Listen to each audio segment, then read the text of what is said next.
Hi singer అంటే తెలుగు రాష్ట్రాల్లో ఎవరికి పరిచయం చేయక్కర్లేదు. సో మీరు రెండో పెళ్లి చేసుకుంటానంటే భయంకరమైన ట్రోల్ చేస్తున్నారు. అసలు ఎంతవరకు కరెక్ట్ బ్రో అది? దేశంలో ఏ సమస్య లేనట్టు ఇది ఒక పెద్ద సమస్య అయిపోయింది. ఈమె పెద్ద దేశాన్ని ఉద్ధరించినట్టు, ఇంకోటి వీళ్ళందరూ కలిసి అరే ఈమె దేశాన్ని ఉద్ధరించిన ఆమె ఇట్లా చేయడం ఇది తప్పు అన్నట్టు. అరే ఒక్కొక్కరి జీవితాలు ఒక్కొక్కలాగా ఉంటాయి. వాళ్ళ పెళ్లిళ్ళు వాళ్ళ ఇష్టం చేసుకుంటారు, ఏమన్నా అవుతారు, ఎట్లన్నా పడతారు. అవసరం ఒకరి జీవితాలలో ఏలు పెట్టుకెళ్ళి ఇప్పుడు ఏమైనా మొగుడిని పెట్టుకొని ఒక తోటి తిరిగితే అది తప్పు.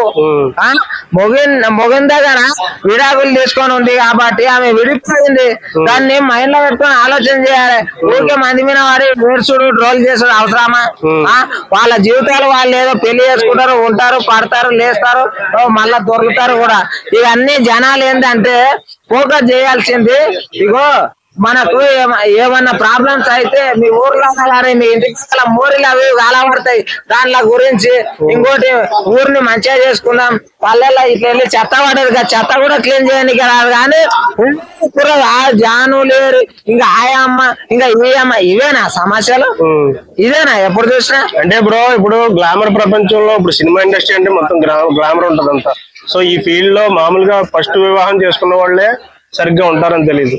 వీళ్ళకి ఒక బాబు కూడా ఉన్నాడు. వీళ్ళిద్దరూ ఒకవేళ పెళ్లి చేసుకున్నా ఎంతవరకు ఉంటారని నమ్మకం ఉంటుంది. ఇప్పుడు ఒక భర్తని పెట్టుకొని విడాకులు ఇవ్వకుండా ఒకరి దగ్గర తిరిగితే తప్పనా? ఓకేనా? ఆమె విడాకులు ఇచ్చిందా లేదా? విడాకులు ఇచ్చిన తర్వాత ఆమె లైఫ్ అది. ఆ అబ్బాయిని విడిచిపెట్టి ఎవరి దగ్గర పెట్టి ఆమె తిరుగుతలే కదా. ఆమె పెళ్లి చేసుకుంటా అంటుంది. లేదు మేము సహజీవనం చేస్తామని అంటుందా లేదు కదా. దాన్ని మనము ఆలోచన చేయాలి. కానీ అది ఎట్లా ట్రోల్ అవుతుంది, అది ఎట్లా తప్పు అవుతుంది? ఆమెకు ఏదో ఇప్పుడు తోడు లేదు కాబట్టి తోడు ఎంచుకుంటున్నది, తప్పేమున్నది? ఏం తప్పు లేదు. ప్రతి ఒక్కరు ఏమిటంటే ఆలోచన చేయండి. దేశంలో ఉన్న సమస్యల గురించి మాట్లాడరు కానీ ఇటువంటిది పట్టుకొని ఒక ఆడపిల్లకి సమస్యగా మారాకూర్రి.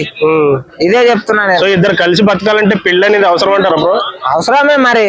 ఇప్పుడు ఒక ఆడపిల్ల ఒక మగ పిల్లగాడు బయట తిరుగుతుండ్రు అంటే ఈ అమ్మ చూడరా ఎట్లా భర్త చేయించి తిరుగుతుండ్రా అని అంటారు.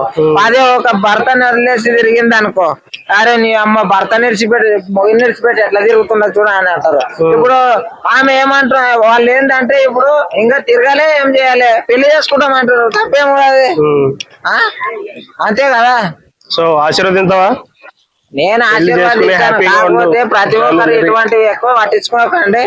ఏదో వాళ్ళు ఆమెకేమైనా అన్యాయం అయితే దాని గురించి స్పందించరు, ఆయనకేమైనా అన్యాయం అయితే స్పందించరు. ఆడ విడాకులు లేకుండా తిరిగితే అప్పుడు నేను కూడా మాట్లాడతాను, నేను బీ తిడతా. అది ఓకే బ్రో, థ్యాంక్ యూ.